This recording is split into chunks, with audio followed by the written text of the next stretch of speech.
Ing suatu waktu, Aksa lumaku pengen mulih marang omah sawise bali sekolah. Aksa weruh simbah-simbah kang lagi pengen nyebrang dalan lan lagi kangelan nggawa barang gawan. Banjur Aksa nekani simbah kasebut. "Mbah, niki kula rencangi sebrangipun lan kula astakaken barang bawaanipun supados simbah mboten kasekelan ngastanipun, Mbah." "Oh iya, suwun ya Le, untung kowe teka ngrewangi simbah.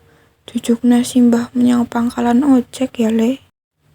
"Nggih, sami-sami Mbah, remen saged ngrencangi simbah.